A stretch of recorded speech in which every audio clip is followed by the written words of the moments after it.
오늘은 이제 마태복음 2장 1절에서 12절까지 내용을 우리가 새롭게 되었습니다. 예수님께서 태어나시고 이제 세 동방 박사들이 예수님을 만나서 이제 경배하는 내용이죠. 이 말씀을 통해서 오늘날 우리들에게 이제 무엇을 말씀하고자 하십니까? 저희 한번 살펴보도록 하겠습니다. 1절 헤롯 왕 때에 예수께서 유대 베들레헴에서 나시니라. 동방으로부터 박사들이 예루살렘으로 들어가나니 예수님이 태어나셨는데 헤롯 왕 때에 태어나셨고 유대 베들레헴에서 나셨다. 유대 베들레헴도 이제 성경에 뒤에 나오지만 이제 미가서 5장 2절, 6절 말씀이 미가서 5장 2절에 예언된 말씀을 기록을 한 것이죠. 미가서 5장 2절에 유대 베들레헴에서 나실 것을 이미 이제 미가라는 선지자를 이렇게 예언을 하셨습니다. 유대 땅 베들레헴이 왜 유대 땅 베들레헴에서 나셨는가? 또 왜 헤로데석에서 나셨는가? 주의 초림은 재림의 그림자로 말씀을 하고 있죠. 헤롯이야 물론 재림하실 때에 적그리스도를 계시하는 겁니다. 2살 이하의 어린애들을 다 죽이면서 그 잔인함을 보여주는데 이제 그것을 통해서 마지막 때 하나님의 자녀들을 갖다가 그렇게 죽이기도 하고 핍박하고 뭐 이와 같은 일들을 하게 되어질 것을 이제 그림자적으로 부분적인 계시를 하고 있는 것이기도 하고 유대 땅 베들레헴이다. 유대 땅 베들레헴이라는 것은 유대 민족이 이제 분배받았던 땅이거든요. 유대 민족은 다윗의 계보가 있는 곳이고 거기는 왕의 기업에 대한 약속을 받은 곳이 유대 민족들이죠. 다윗 왕의 그런 영원한 미를 약속을 받았고 또 그 유대 지파를 통해 가지고 그리스도께서 오시리라는 이제 약속을 받은 겁니다. 그러니까 왕에 대한 약속을 받은 것이에요. 그러면 영적인 유대인은 무엇을 의미하는가? 혈통적 유대인들은 유대 지파의 사람들은 그렇게 실제로 왕에 대한 기업을 약속을 받았고 그리스도께서 나실 것에 대한 약속을 받았지만은 그럼 영적인 유대인들 마지막 때 영적인 유대인들은 무엇을 말하는가? 그것은 그와 같은 다윗의 위에 대한 영적인 유대인으로서의 기업이 무엇인지를 깨닫고 있는 지파가 유대 지파가 되어지는 겁니다.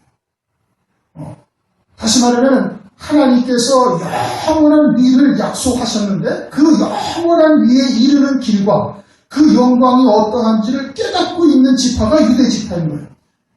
유대인들에게는 하나님께서 직접 말씀을 하셨죠. 그렇죠? 솔로몬께서 다윗을 통해서 말씀하셨고 아브라함을 통해서도 말씀하셨고 구체적으로 다윗을 통해서 말씀하신 거로 유대 지파를 통해서 왕이 오실 것을 말씀을 하셨어요. 말씀을 하신 거예요. 그러면 영적인 유대인은 뭐예요? 영적인 유대인은 성령께서 하나님의 말씀을 통해서 이루시는 거예요. 말씀을 하시는 거예요. 그럼 어떻게 말씀을 하셔요? 깨닫게 하시는 거예요. 성령을 통해서 하나님의 말씀을 통해 유대 왕에 이르는 그런 유대 왕에 대한 그 왕위가 영원한 하늘나라에서 왕위에 대한 영광과 그에 이르는 길이 어떠한 것인지를 깨닫게 하는 지파가 그게 영적인 유대 지파고 그것이 왕위에 대한 하나님 영원한 위에 대한 약속을 받은 지파가 되어지는 거예요. 그 지파가 예수님을 맞이하게 되어지는 거예요. 재림하실 주님을 맞이하게 돼요. 또한 베들레헴이라는 것이 무엇을 말하는 거예요? 베들레헴이라는 것은 떡집이죠. 떡집. 번역을 하면 떡집이라는 뜻이에요. 예수님은 요한복음 10장에 6장 48절 내가 곧 생명의 떡이다. 예수님의 떡이다. 말씀이 육신을 입고 오셔서 우리에게 양식이 되신 거예요. 예수님이 당신이 떡이다. 말씀이 우리에게 떡이고 하나님의 말씀을 믿는 믿음으로 영생의 열매를 맺는 것이 우리에게 참 양식이 됨을 말하는 것이죠. 말씀이 우리에게 떡이 되어지는 거예요. 그와 같이 하늘에 예비된 영광의 영원한 왕의 기업이 무엇인지를 알게 하시고 그에 이르는 길을 깨닫게 하시고 그것이 첫째 벌의 영광이요 그것이 그리스도의 신부요 어린 양이 아니요 결국은 환난날에 순교를 통해서 그와 같은 영광에 이를 것이라는 그 길을 알게 하시고 그 영광이 어떠한 것인지를 깨닫게 하시는 그 말씀이 있는 떡집 교회를 말하는 겁니다. 즉 유대지파 가운데서도 그와 같이 베들레헴 땅 그러한 말씀이 있는 떡집을 통해서 재림하실 주님을 맞이할 수 있다 이런 뜻인 겁니다. 모든 그리스도인들이 다 유대 지파가 되는 것 아니고 모든 그리스도인들이 다 그리스도의 신부가 되는 게 아니다. 12 아들 중에서 유대 지파요. 유대 지파 가운데서도 다윗의 가문의 베들레헴에서 났다라는 것은 그것은 우리로 하여금 마지막 때 초림하신 주님을 맞이한 그들이 재림하실 때 재림하실 주님을 어떠한 신령이 어떠한 성도가 맞이할 것인가를 우리에게 계시해 주는 겁니다. 다시 설명을 드려요.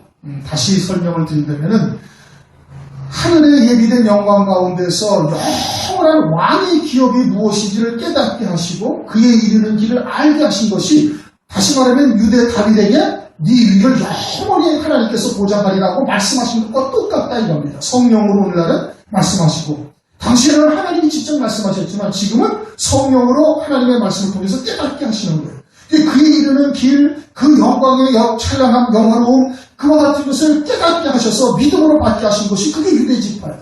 그와 같은 하나님의 말씀의 떡집, 즉 교회를 통해서 그와 같은 재림하신 주님을 맞이할 수 있음을 유대 땅 베들레헴을 통해서 예수님이 초림하신 것을 통해서 계시하고 있음을 말씀을 하고 있는 겁니다.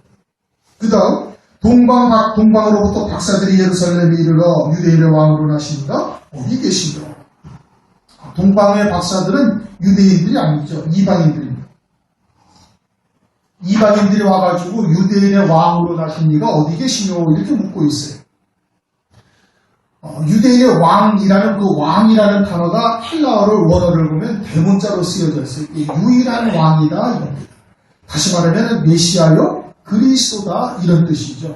유대인의 그냥 민족의 다윗 왕과 같은 그런 왕이 아니라 아주 온 세상의 구주가 되시는 왕이 되신다. 유일한 왕이다 이겁니다. 그러니까 동방 박사들이 자기들에게도 관계가 있으니까 왕으로서 경배하러 찾아온 거예요. 이방인인데 그것은 결국은 무엇을 말하는 거예요? 그 예수 그리스도를 이방인들이 자신의 구주로 영접하게 되어질 것을 동방에로부터 온 박사들을 통해 가지고 알려주시는 겁니다. 결국은 예수님이 오셔가지고 십자가 위에서 죽임당하시고 유대인들에게는 버린 돌이 되어지고 이방인들에게는 모퉁이 돌, 머릿돌이 되시는 그리스도가 되시지 않습니까? 그래서 오늘날 우리가 예수님을 영접해서 구주로 섬기고 있고 하나님의 백성이 되는 것이고 그와 같이 이방인들이 예수 그리스도를 구주로 영접하여 그리스도로 섬기게 되어질 것을 그림자로 동방의 박사들을 통해서 계시해주고 있는 것이죠. 자기들의 구주가 온 거예요. 동방의 박사들의 구주가 왕이 오셨음을 동방의 박사들이 와서 유대인의 왕으로 나시니가 어디 계시냐? 우리가 동방에서 그의 별을 보고 그에게 경배하러 가노라. 그의 별이 예수님께로 유대 땅으로 인도할 것이죠. 그 별이라는 것은 유대인들에게도 이미 말씀을 하고 계십니다. 민수기 24장 17절을 보면은 한 별이 야곱에게서 나오며 한 홀이 이스라엘에게서 일어나서 야곱에게서 한 별이 나온다고 말씀하셨으니까 한 별이라는 것은 그리스도요 메시아가 임하실 것을 말씀을 하고 있는 것이죠. 유일한 하나의 별이다 이겁니다. 메시아죠. 한 홀이라는 것은 다스리는 왕권을 가지고 오신다는 얘기죠. 메시아가 왕으로 오실 것을 야곱의 지파 가운데서 오실 것을 이미 말씀을 하셨고 그것을 동방의 박사들도 물론 이제 그와 같은 하나님의 말씀에 대한 지식을 일부 갖고는 있는 겁니다. 그들도 그것이 구약의 이제 누지서판이라든지 그와 같은 흑벽돌에 기록된 그 문서들을 보면은 그러한 이야기들이 쭉 퍼져 있어가지고 이제 동방으로부터 박사들이 그런 별에 대한 이야기를 알고 있고 그 별을 쫓아서 이렇게 지금 말씀을 하고 있는 것이죠. 그래서 그의 별을 보고 그에게 경배하러 왔노라. 3절 헤롯 왕과 온 예루살렘이 듣고 소동한지라. 헤롯 왕과 온 예루살렘이 이 소문을 다 들은 거예요. 동방에서 낯선 사람들이 와가지고 유대인의 왕으로 나신 이가 어디 있느냐 하면서 막 찾으니까 헤롯 왕에게까지 그 소문이 들어가가지고 헤롯 왕도 소동을 하고 온 예루살렘도 다 소동을 했다. 이렇게 막 그 소문에 의해서 온 예루살렘이 뒤집어진 거예요. 왕으로 나신 이가 어디인가 동방으로부터 이상한 옷을 입고 못 보던 사람들이 와가지고서 그의 별을 따라서 여기 앉았는데 그 왕으로 나신 이가 어디냐고 그러니까 난리가 난 것이죠. 헤롯 왕이 소동을 한 것은 자신의 왕권에 대한 어떤 이제 불안한 이런 것에 의해서 이제 소동을 한 것이고 그러면 장차 나타날 적그리스도는 또 어때? 적그리스도도 재림하실 주님이 오실 때가 임박했음을 알고 주님이 재림하실 것도 알고 있습니다. 귀신들이 마태복음 8장에 보면 말하죠. 나의 때가 아직 우리의 때가 되지 아니하였는데 벌써 오셨나이까 그렇게 말하죠. 가다라 지방에 있던 귀신들이 주님을 만나자 자기들의 때가 언제까지인지를 알고 있는 겁니다. 그렇게 마지막 때 적그리스도도 주님의 때가 재림하실 때가 임박했음을 적그리스도도 알고 있고 그리고 그가 왕으로 오실 것을 알고 있으니 그들도 그와 같이 자신들의 그런 권세 이런 것에 불안함으로 예수 믿는 자들을 핍박하고 이제 잔해하게 되어지는 것을 이제 말씀을 하고 있는 것이죠. 헤롯 왕과 온 예루살렘을 듣고 소동한지라 왕이 모든 대제사장과 백성에게 선관들을 모아 그리스도가 어디 성하겠느냐 물으니 그런데 유대 베들레헴에 선지자를 이렇게 기록된다. 유대 땅 베들레헴마다 유대복을 좀 찾지 아니하다. 내게 산 다스리는 자가 나와서 내 백성 이스라엘의 목자가 되리라 하셨습니다. 그래가지고 헤롯 왕이 대제사장들을 전부 다 불러 모으고 백성의 서기관들을 전부 불러 모았어요. 서기관이라는 사람들은 하나님의 말씀만 연구하는 사람들이 서기관들이에요. 하나님의 말씀만 연구하고 있으니까 하나님의 말씀에 대해서는 박사된 겁니다.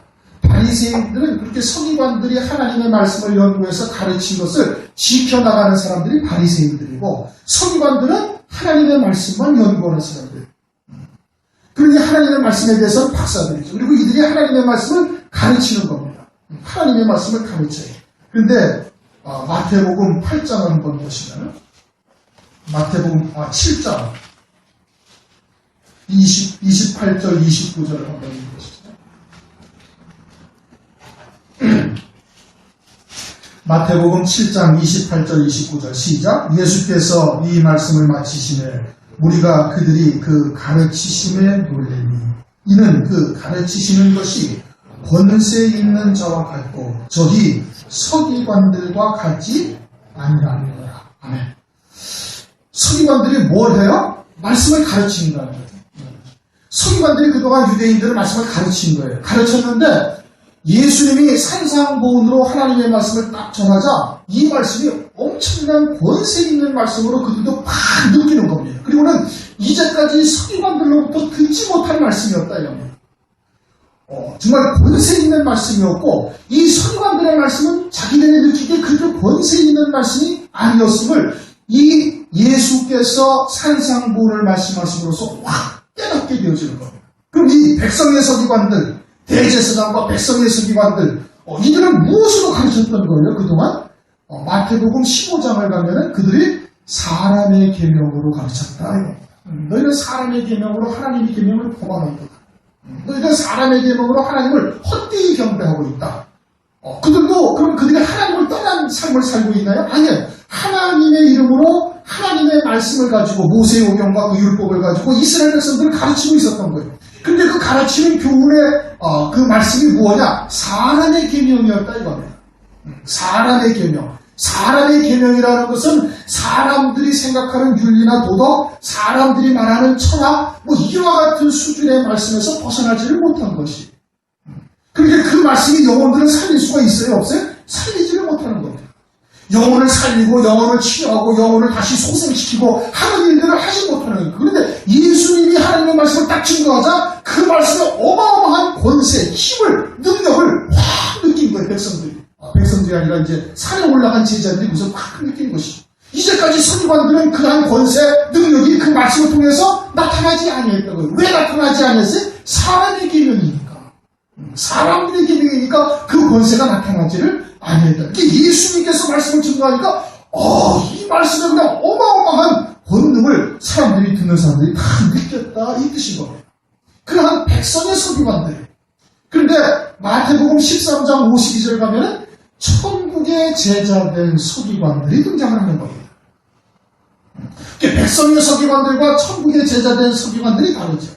백성의 서기관들은 그처럼 사람의 계명을 가지고 사람들이 듣기 원하는 말, 사람들이 가려운 곳을 긁어주는 말, 이와 같은 말씀들을 전해서 사람들로부터 인기를 많이 얻는 그러한 서기관들을 말하는 것이. 오늘날 또 이러한 백성의 서기관들이 있고 또 천국의 제자된 서기관들이 있으면 말이에요. 그냥 서기관이라고 하면 되는데 그냥 서기관이라고 말씀하지 아니하시고 뭐라고 했어요? 백성의 서기관들이다. 백성의 서기관. 백성들의 서기관들이 되는 거예요. 하나님의 서기 분이해야 되는 것이 아니라 백성들의 서기관, 백성들의 입장에서 하나님의 말씀을 해석해가지고 백성들이 원하는 말을 들려주고 그들의 가려운 것을 긁어주고 그들에게 응답받는 말씀, 축복의 말씀 이런 것만 전해주는 백성의 서기관들을 전부 다 본 거예요. 그들도 하나님의 말씀을 연구하고 하나님의 말씀에 대해서 다 알고 있는 거예요. 근데 그 말씀이 권세가 없다 이겁니다. 그런데 마태복음 10장 1절을 보면은 예수님께서 제자들을 둘씩 쭉 이제 전도 복음을 증거하러 내보낼 때 그들에게 병을 고치는 권능을 주셔야 돼요. 권세를 하나님께서 주셔요. 제자들에게. 그래가지고 마태복음 10장 8절에 뭐라고 말씀하시는 거니?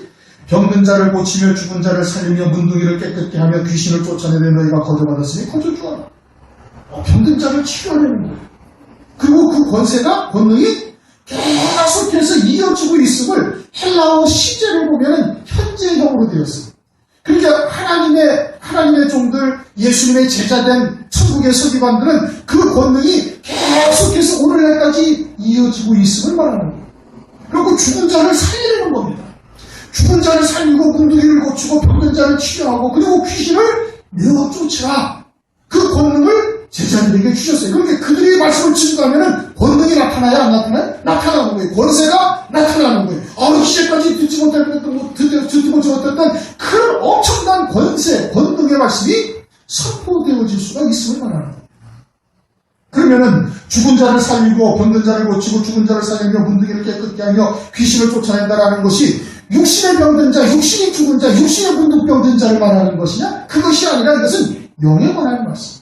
영생에 관한 말씀입니다.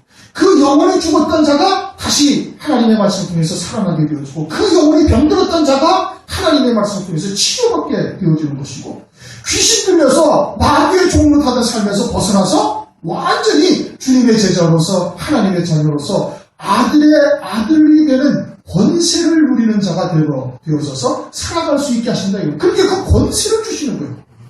예수 그리스도를 믿는 자에게 요한복음 1장 11절에 뭐라고 해요? 자녀가 되는 권세를 받았다 이거예요. 자녀가 된다는 것이 아니라 자녀가 되는 권세를 받는 거예요. 마귀의 권세를 깨뜨려서 이겨나가서 믿음으로 열매 맺어서 하나님 나라에서 영원히 하나님의 아들이 되는 권세를 부여받는 거예요. 그러니까 천국의 제자된 서기관들은 하나님의 말씀을 증거하면 옛것과 새것을 갖다가 자기가 자기 곳간에서 가져나오듯이 가져나와서 그것으로 하나님의 말씀을 증거할 때 권세가 나타나는 거예요. 백성의 서기관들과 달리 권능이 나타나서 죽은 자가 살아나는 거예요. 그 영혼이 죽었던 영혼이 살아나고 병든 영혼이 치료받고 마귀의 종날의 종로를 타면서 육신에 속해서 살던 자가 하늘에 속한 자로 영에 속한 자로 세상의 것을 십자가 못 박는 놀라운 이 권능이 나타나게 되어진다 이겁니다. 육신으로서는 그 권능을 절대 이길 수가 없는 거예요. 육신이 죽은 자가 자기가 육신 영적 생명이 죽은 자가 육으로서 그걸 살릴 수가 있습니까? 그걸 살리지 못하는 거예요. 그 권능이 어디에 있어요? 하나님의 말씀에 있는 말씀.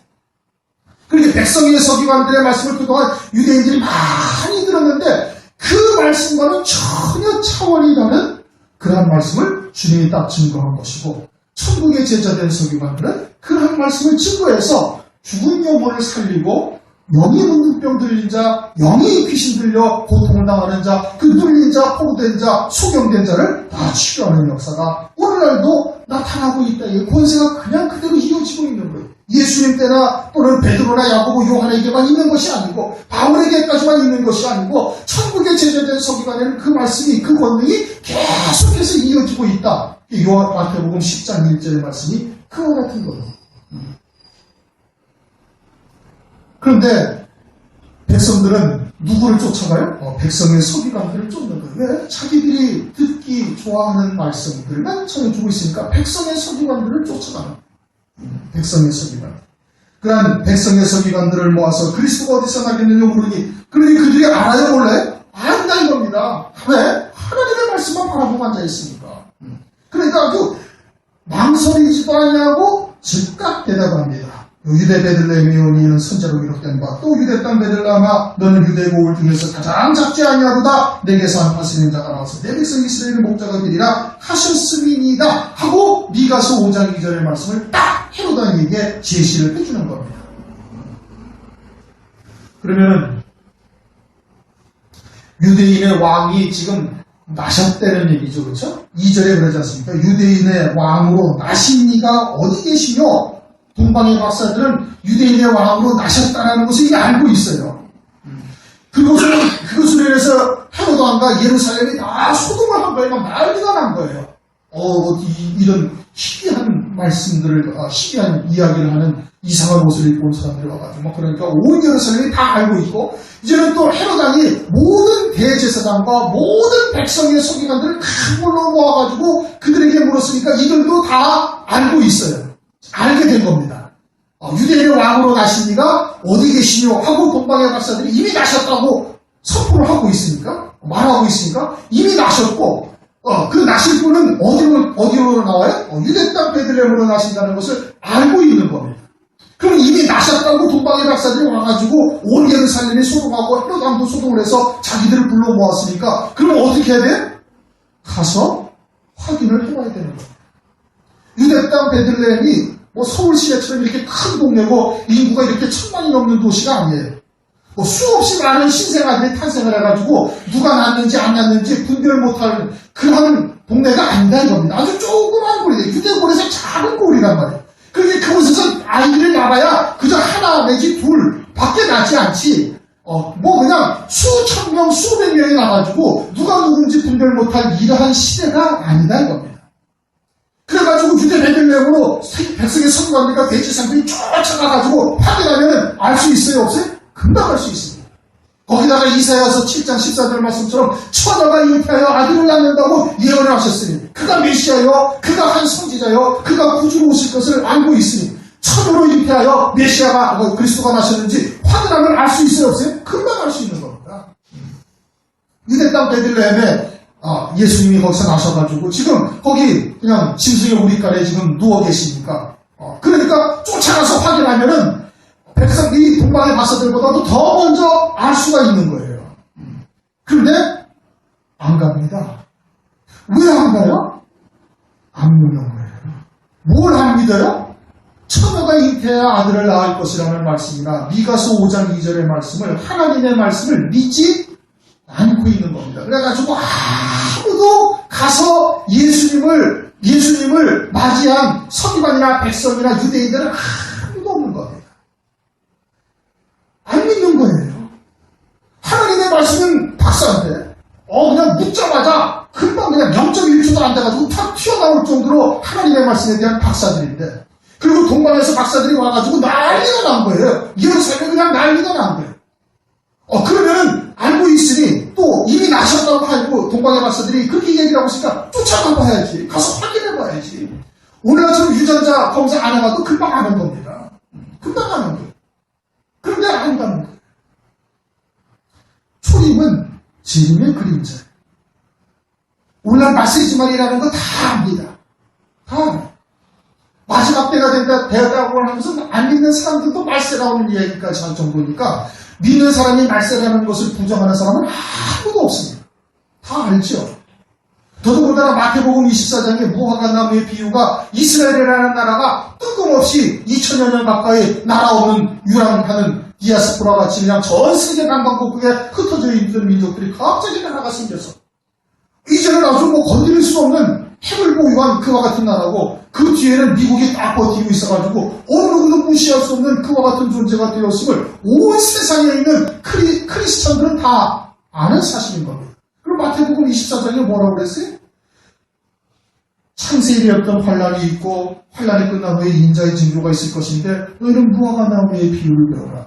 무화과 나무의 비유를 통해서 그 나무가 잎이 무성해지면 그런데 이스라엘이라는 나라, 그 무화과 나무라는 것이 이스라엘이라는 나라를 것을 모르는 사람은 아무도 없거든요. 그리스도인들, 목사들, 신학자들 가운데. 그럼 이스라엘이라는 나라가 이처럼 오늘날 거의 강대국 수준, 온 아랍권이 단결을 해도 무너뜨릴 수 없는 이러한 나라가 되어져 있음을 보면은 주의 재림이 아주 임박하다라는 것을 알 수가 수가 있는 것 아니겠습니까? 마태복음 16장에 시대의 표적을 볼 수 있어야 된다고 말씀하죠. 천기는 분별할 줄 알면서 너희가 천기는 분별할 줄 알면서 어찌 시대의 표적을 분별하지 못하냐. 유대인들도 시대의 표적을 같이 분별을 하지 못하냐. 예수님이 그때 오실 것은 이미 성경에 다 예언되어 있었는데 근데 확인도 안 하고 분별도 안 하고 있어요. 오늘날은 어때요? 오늘날도 똑같은 겁니다. 결국은 그러다가 어떻게 돼? 노아의 때와 같이 먹고 마시고 시집가고 장가가다가 다 멸망당하기까지 깨닫지 못하는 죽을 때까지 깨닫지 못하는 자기들이 멸망당하면서도 이것이 주의 죄임이라는 것을 깨닫지를 못하고 멸망당하게 되어질 것을 말씀을 하고 있지 않습니까? 노아의 때와 같다. 롯의 때와 같다. 농담처럼 여기잖아요. 롯의 사위들한테 하나님께서 여기 소돔과 고모라가 너무 타락하고 그래가지고 지금 유황과 불로 하나님께서 지금 곧 심판하실 것이다. 무슨 심판? 뭔 심판? 어저께도 단침했고 몇 년 전에도 그랬고 몇백 년 전에도 계속 그랬다. 그러면서 어떻게? 전혀 믿지 않냐는 겁니다. 오늘날 예수님의 재림의 때가 임박했다고 얘기하면 뭐라고 얘기해? 손에 잠을 지진 되지 않습니까? 참 기가 막힐 노릇이죠.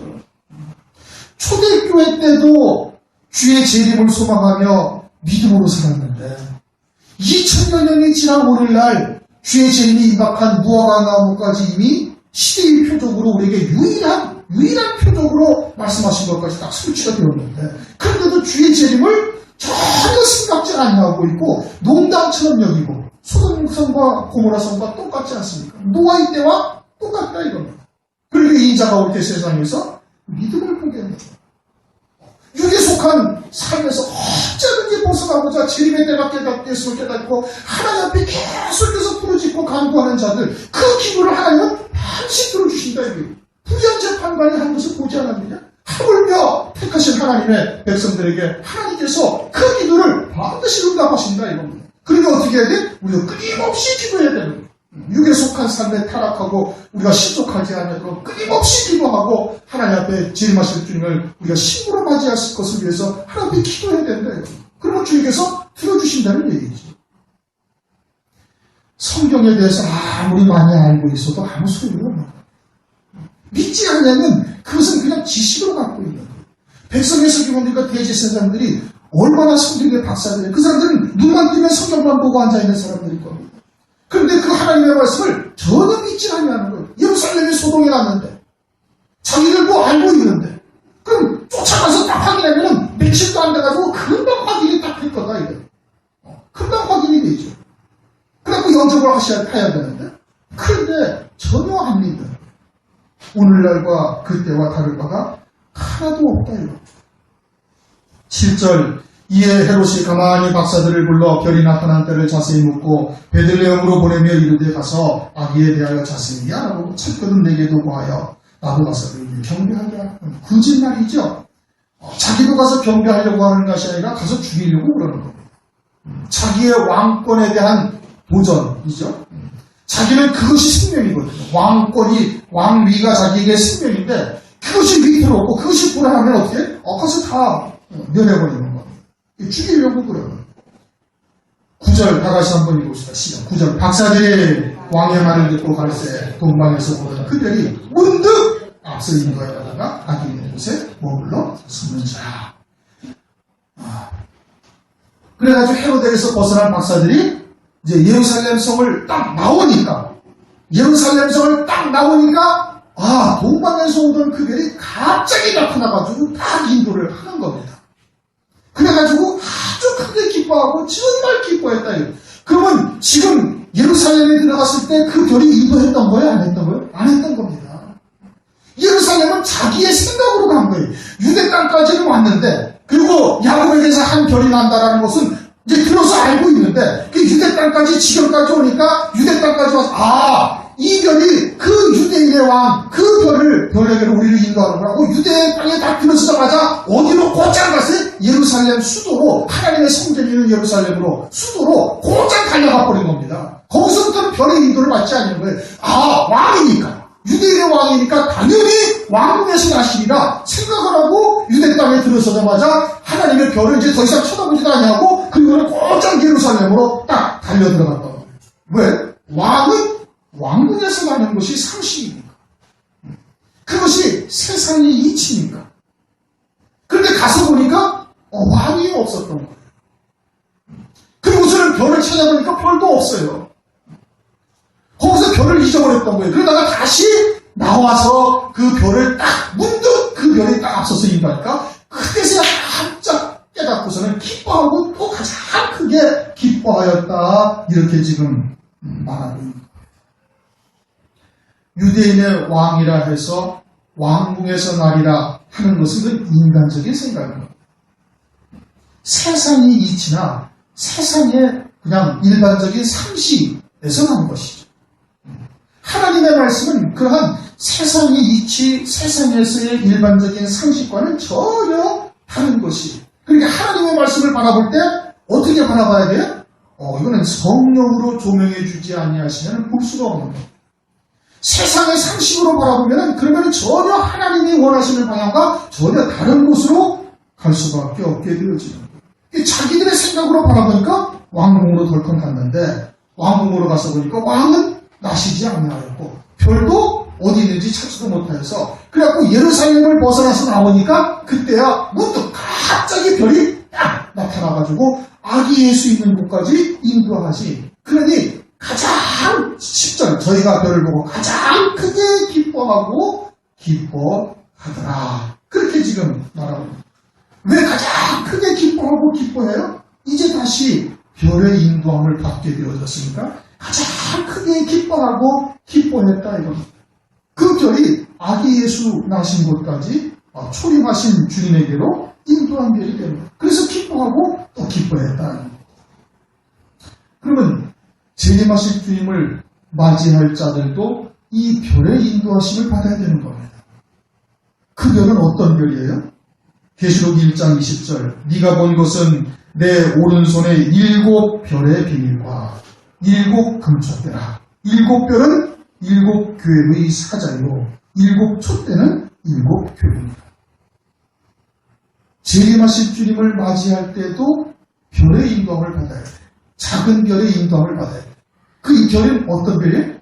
7 교회의 7 별이다.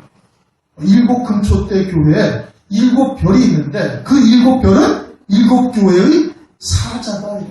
그들이 어디로 인도해요? 그 별이 재림하실 주님에게로 인도하는 별이 되는 것이고 그 별이 다윗의 기업이 영원한 영광에 어떠한 위치에 있고 그 영광에 이르는 길이 무엇인지 그 별이 있는 곳에 그 말씀이 있는 거예요. 7 촛대는 7 교회니까 그 말씀의 떡집이 그곳에 있는 곳이고 그것을 통해서 재림하실 주님을 맞이할 수 있다라는 것을 계시하기 위해서 민수기 24장 17절에 예언을 하셨고 초림하신 예수님께로 인도하는 별을 따라서 동방의 박사들이 오게 되어져서 결국은 누구를 만나요? 아기 예수 있는 곳에 다 머물러 서서 초림하신 주님을 맞이하게 되어져요.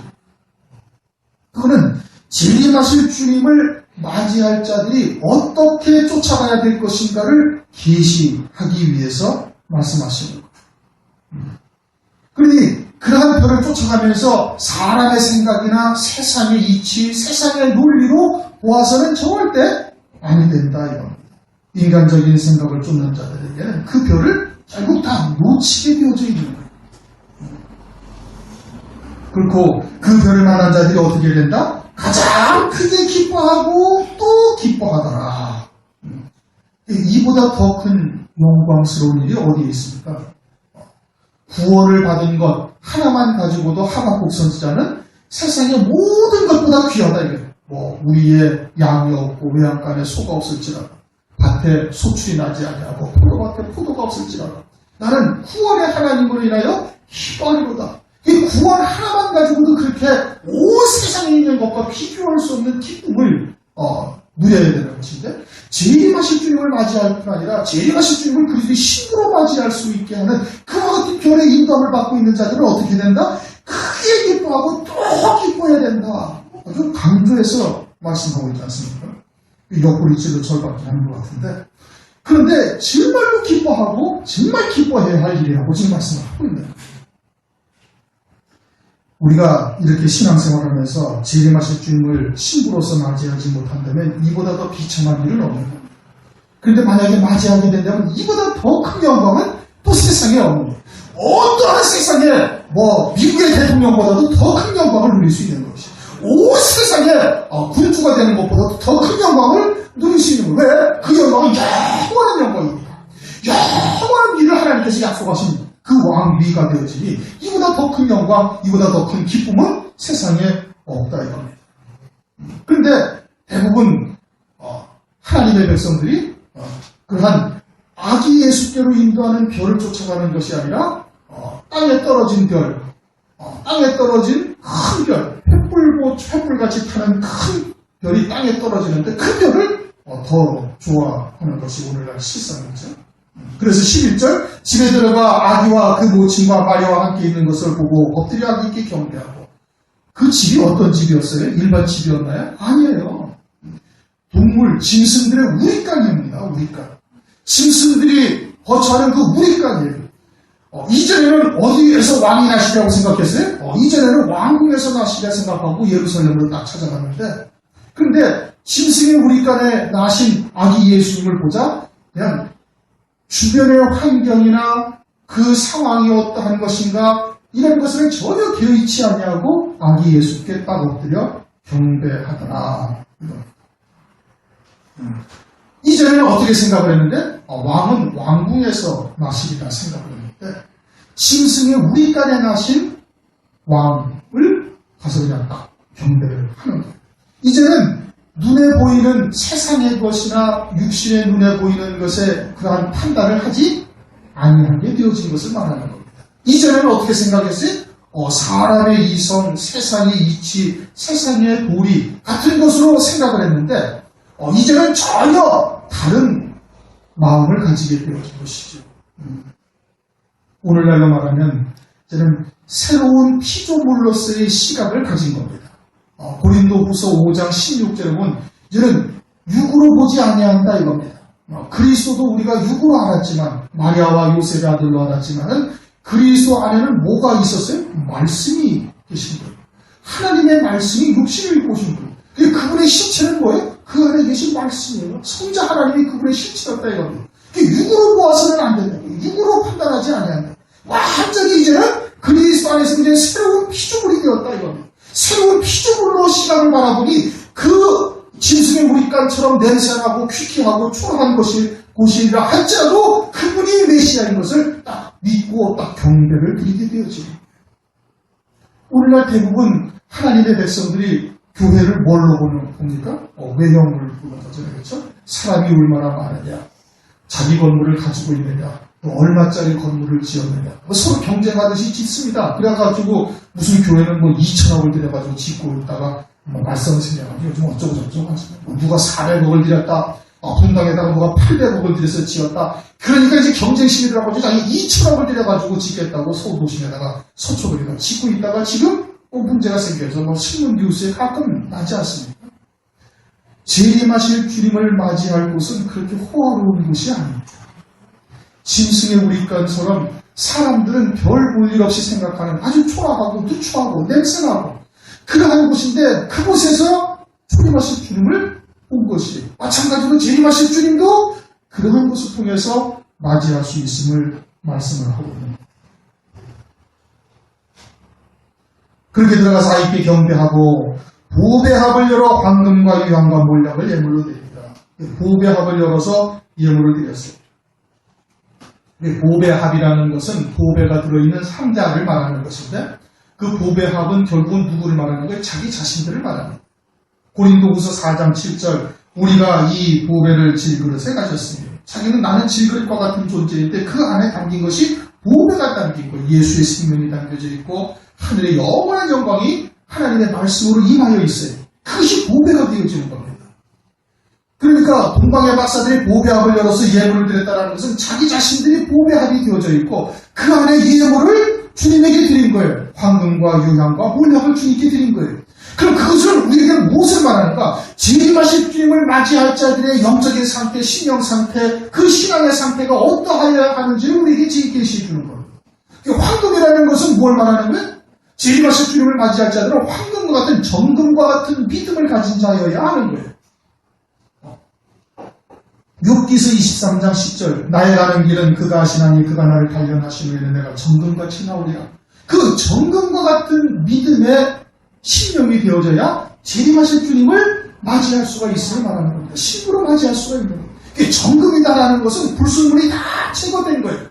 쇠불물에 들어갔다가 나와가지고 마치 은이 7번 들어갔다 나와서 순결한 은이 됐던 것처럼 가서 들어가서 모든 찌꺼기들이 다 빠져서 오직 하늘 소망 가운데 하늘 분양을 사모하는 그 믿음의 사람이 되어져 있어야 정금 같은 믿음이 되어져요. 세상에 속한 것, 육신에 속한 것, 이와 같은 혼잡된 것, 찌꺼기들이 불순물들이 섞여 있으면 재림하실 주님을 맞이할 수가 없다 이런 겁니다. 그것이 있으면은 순교가 될 수가 없어요. 세상에 속한 것에서 완전히 벗어난 자가 되어져야 자신의 육신의 목숨을 버릴 수가 있게 되어지는 겁니다.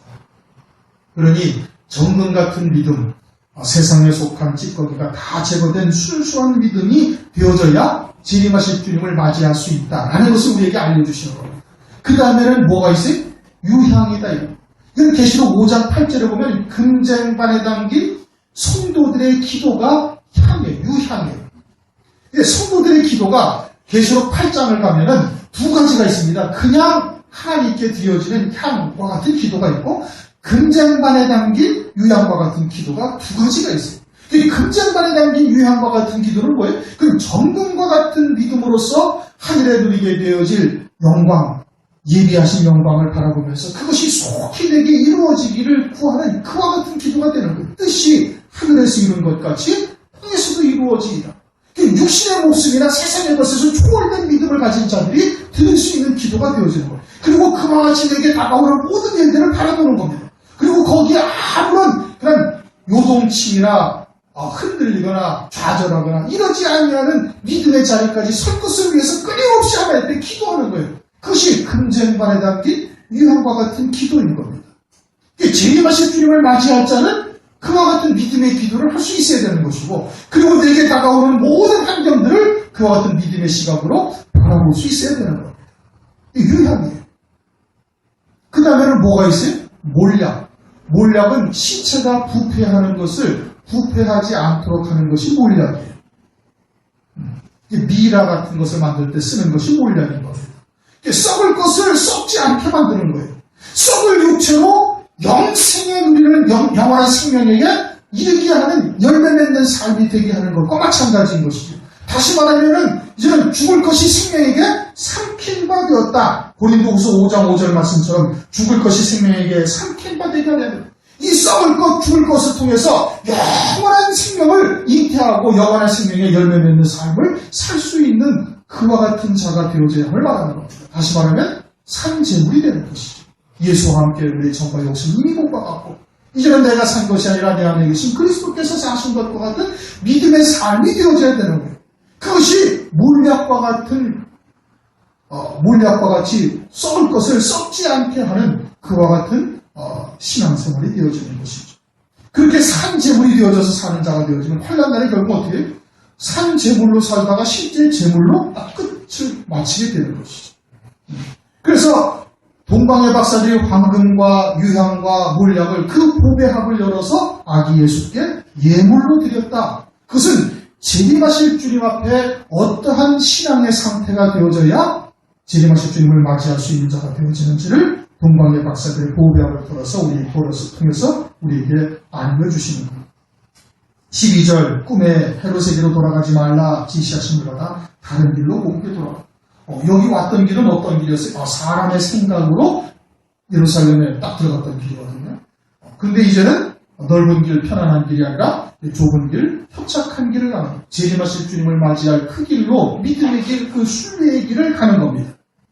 비록 그 길이 협착하고 힘이 들고 어렵다 할지라도 그 길을 아주 기쁨으로 다른 길로 간다. 이게 재림하실 주님을 맞이할 길로 가는 것이죠. 재림하시는 주님은 유대 땅 베들레헴을 통해서 맞이할 수 있습니다. 또 7별, 7금초대 교회, 7촛대를 통해서 또 맞이할 수 있음을 말씀하고 있는 거예요. 각자의 신앙은 어떠해야 되는가? 그것은 황금과 유향과 몰약을 통해서 알려주시고 있는 겁니다. 초림은 재림의 그림자다. 우리가 이 예수, 아기 예수를 맞이하는 동방박사들을 통해서 재림하실 주님을 맞이할 하나님의 백성들이 누구고 어떠해야 하는지를 우리에게 계시해 주시고 있는 겁니다. 우리 은혜 받으신 분 통성으로 잠시 기도하시겠습니다.